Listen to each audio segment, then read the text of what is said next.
Anyway, today I'm going to talk to you guys Wait, about... one second, wait for me. Oh, I okay. can just get these papers. These two. Okay, I didn't know if that messed you up. You good?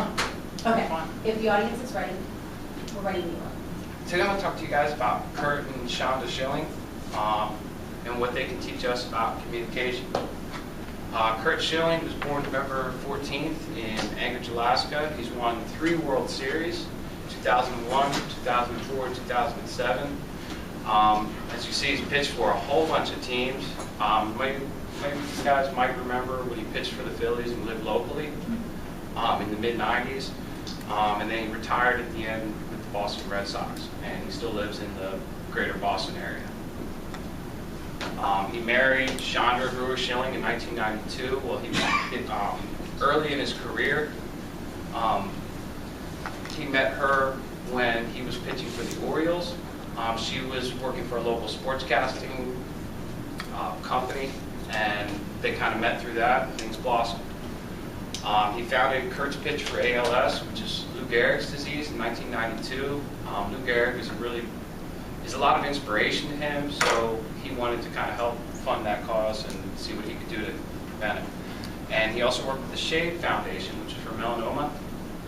His wife found that when she found later that she was diagnosed with it. So that's been a real issue to them, and they try to really work together on things that their family and them are passionate about. Shonda Schilling was born November 23rd in Dundalk, Maryland. She went to Towson State, majored in journalism, produced for TV, sports in Baltimore. She founded the Shade Foundation, as I already said, in 2001 with Stage 2. She went real public about it and went on the news, to one point even showing some of her scars to really ways. In fact, I think she went on Good Morning America, her last surgery, and actually had the last removal done live on the air to kind of show people what it was all about. They both really take things really passionate. She also works with him on the ALS Association, and they have 4 kids. All 4 of them have some form of ADHD, and their second youngest has Asperger's, which they didn't find out until later in life. So the concepts. In chapter 1, we're going to talk about the linear model of communication. Both Curt and Shonda were spokespeople for the Shades Foundation, both going out to give different speeches for fundraisers, for awareness dinners. She chairs, I think, in Boston, New York, and Philadelphia, the Shade Foundation. And in chapter 2, we're going to talk about the concept of Selfconcept Redefined. In 2007, their son was diagnosed with Asperger. Curt struggled with his father and son roles. He was away for most of the beginning. He retired about that time, so he went from the schedule of being away and infrequently home to being home a lot. With an Asperger's kid, it's really important for consistency and regularity, and that drastic change kind of had to make him step back and look at, well, maybe he wasn't being the best father, so how could he redefine his role and look at that and become a better father to his son? He struggled a lot with trying to become, when he retired, a better father, and he kind of looked back at his life and thought that, maybe he could have done better. And Shonda also, when she found out that their son had that, they initially found out when they went to put their son in kindergarten, and the teacher said he's not ready. And they wanted to know why, because they thought they had done everything. She thought she had done everything she could to get her son. She had tried all these things to keep him, and she was having all these behavioral issues and things. So when they found out that, it made her kind of take a step back and say, okay, so I was trying to do the right thing to my understanding, but perhaps now that I understand more about the situation and how my son is acting, I can do better things for his situation. And in chapter 3, we talk about masculine and feminine culture class. When Curt was out playing basketball, living the clubhouse life and partying it up and doing all these guy baseball things, Shonda was home raising the kids on her own. And with 4 ADHD kids and one of those with Asperger's, it was a handful. For Curt, it made him kind of miss watching his kids grow up, and for her, it really kind of led her to eventually be diagnosed with depression, to live this where she was out doing all these things, and yet on the inside, she was really kind of hurting. In chapter 4, we learned about linguistic relativity. Their son's diagnosis with Asperger's was a foreign concept to them at the time. They didn't really understand what all these words meant, what the diagnosis meant. They didn't understand how that worked with, their understanding of things. Neither parent really understood it, and Asperger's is still not really understood by the general public. A lot of people, when you say, well, what's that? I'm not really quite sure. So together in their own search for awareness, they're trying to make other people aware of how this is and make this a more relative term to all of us. In chapter 5, we talked about body language, sighting, gestures, and body orientation. During the March 2000 interview with Glenn Beck, Curt Schilling spoke a little bit about his 2004 support of George W. Bush and his 2008 support of McCain for president. When McCain was running, since Curt was a Massachusetts resident at the time, people had asked, because of his involvement, whether he wanted to step up and fill that role. And Glenn asked him about that, and Curt's response was, I'm used to people kind of throwing stuff at me being in the limelight already and being a celebrity. But I just don't think that's something that he wanted to pursue, and he had other things he wanted to go. But then Glenn pointed out that he noticed that Shonda's body language, she went stiff and cold, and he pointed out to her here, when your husband started talking about running for an empty seat, your body language completely closed down. She kind of shut down in the interview. Glenn made a note of that in the transcripts, and that kind of turning away from him and shutting down really showed that she wasn't really supportive on that. And Glenn pointing that out, kind of acknowledging that had happened. In chapter 6, we talk about the concept of responding. In 2012, Curt's business venture 38 Studios closed its doors. 38 Studios was a video game company that he founded in 2005 after playing online with some of his friends thinking he could do it better. They were eventually enticed to the state of Rhode Island with a $75 million loan that gave them provisions to set up office in there. Unfortunately, a few weeks after the game was released, the company had to close doors, and there's been a lot of looking at this, both from the state, both the media, and the public kind of wondering, well, where did things go wrong? Is he hiding money? Is he doing things wrong?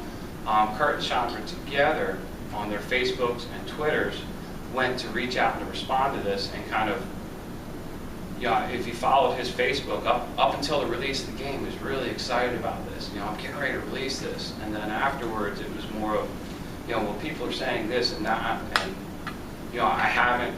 They were asking about whether he was hiding reports, and he responded to that by saying, no, there's no reports hidden. If you guys want to see stuff, it's on the company site. And both of them they sent different messages, but on the same page.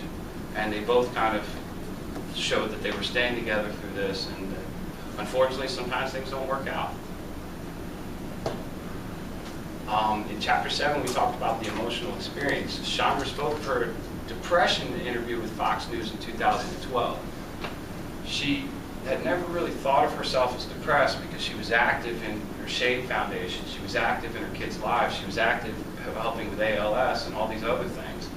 But she kind of found herself not feeling the typical not wanting to get out of bed blahs, but just feeling kind of an emptiness and loneliness in her life. Curt admitted to his feelings in an interview with Glenn Beck in 2010 about feeling as a failure as a father, because he thought that he'd never really built a bond with his son with Asperger's, and yet also he felt kind of like he had left his wife to raise these out-of-control kids, which he had ADHD, so he felt that he kind of contributed to that. They both kind of started to couples counseling afterwards and have been trying to work out a lot of these issues. But I guess the most important thing is that they've decided to kind of work through these things both kind of own up to where they felt their weaknesses or problems were and work through them.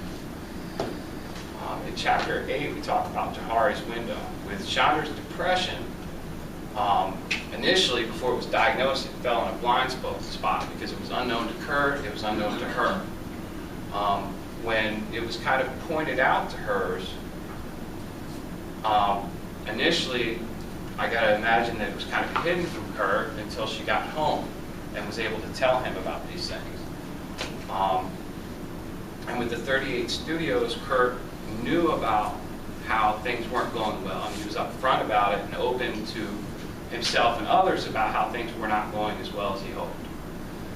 And with the Shade Foundation, not only were they open with each other about how this was affecting her, but they were also open with the public in general by going on television to have her last cancer removal surgery done to raise awareness.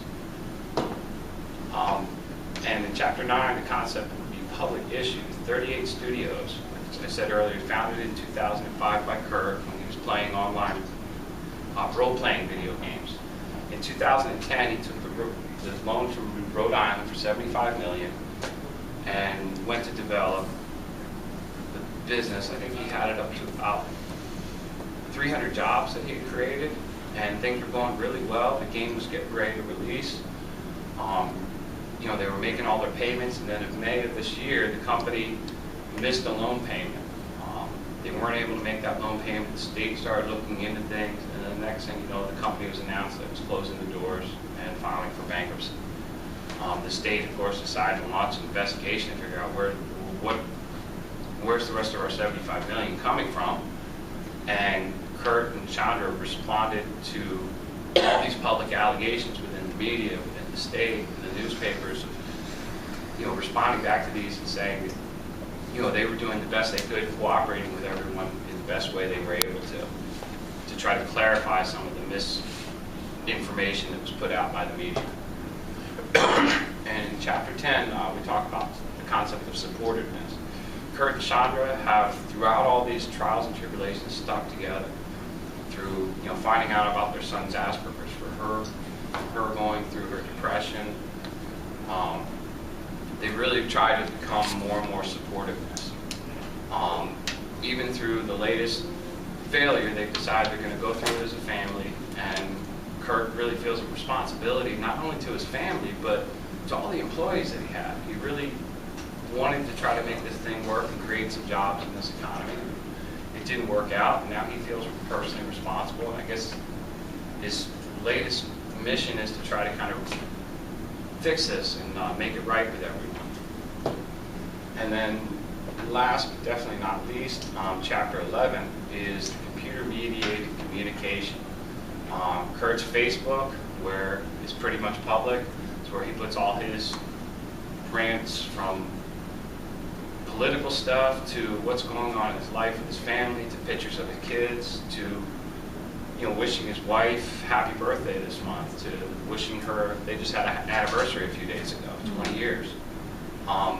And his Twitter also puts out that kind of information. These are ways that he can reach out with the computer, with electronic media to let everybody know what's going on. He was a public figure, definitely for sure, and now he might not be standing on the pitching mound, but he's still a public figure, and people want to know.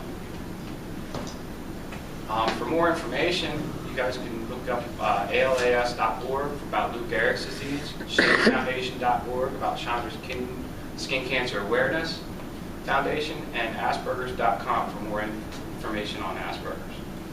Thank you.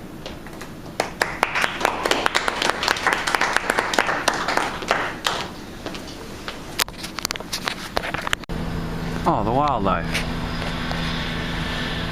Wildlife, ladies and gentlemen.